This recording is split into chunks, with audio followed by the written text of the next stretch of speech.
હે friends, good morning, જય Swaminarayan, welcome to my new vlog. વાગી ગયા છે 8:30 અને બા જય સ્વામિનારાયણ. બાજી મંદિરે નથી ગયા, હમણાં મંદિરે જશે ને આપણે હવે આપણું કામ કરવા માટે જઈએ. ભગવાનના મંદિરે પગે લાગી. ફ્રેન્ડ્સ, અત્યારે વાગી ગયા છે 11:30 અને રસોઈ બને છે. ઓરિસા શું બને છો? તુરિયાનું શાક ને ઈંડોરાનો સંભારો. ઈંડોડા છે ને એ હું નાનો હતો તે વાડીએ જતો, વાડામાં જતો તો એ બધી છે ને વહેલા હોય ને એમાંથી કૂણા તોડીને ખાઈ જતો. મમ્મીની પછી મને ખી જાય, કૂણા હુકમ ખાઈ જાય. ઉર્વિશા કરે છે ઇસ્ત્રી. થઈ ગઈ ઇસ્ત્રી? હા, થોડીક રહી છે, એક શર્ટ. હા, સરસ. મોરપીસ જેની શાન છે, રાધા એની જાન છે. ફ્રેન્ડ્સ, અત્યારે વાગી ગયા છે 6:15 ને રસોઈ બનવા માંડી છે. આજે બનવાના છે પકોડા. બટેકા મુકાઈ ગયા છે બફાવા અને ખજૂર આંબલીની ચટણી બનાવવાની છે. હા, કેરીની કેમ? ખજૂર આંબલીની ખજૂર કેરીની ચટણી બનાવવાની છે. આ છે કેરીના ચાલોતરા.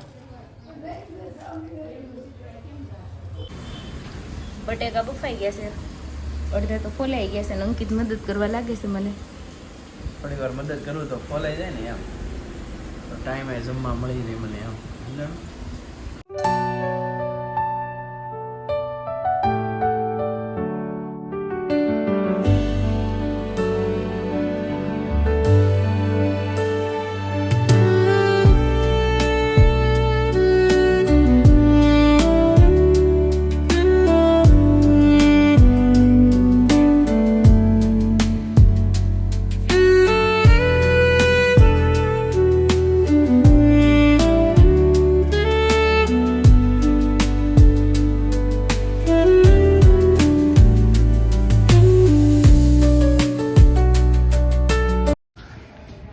મમ્મીની રસોડામાં એન્ટ્રી થઈ ગઈ છે. અમે પકોડા ભરતા જશું ને મમ્મીને તળવાના છે. મમ્મી તળતા જશે.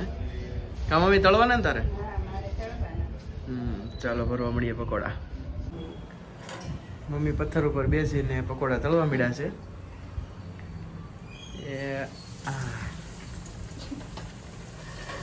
એક પકોડો મસ્ત તળાઈ ગયો છે, ક્રિસ્પી લાગે છે. ને ઓરિસા ભરે છે. ઘણા બધા ભરી દીધા છે, થોડા ગયા છે હવે.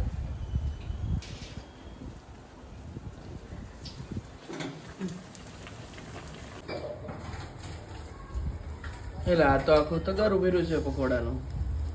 ઓરિસા એટલા બધા બનાવવાના હતા? હા, એટલે તમને ખવાઈ જાય. એવું છે.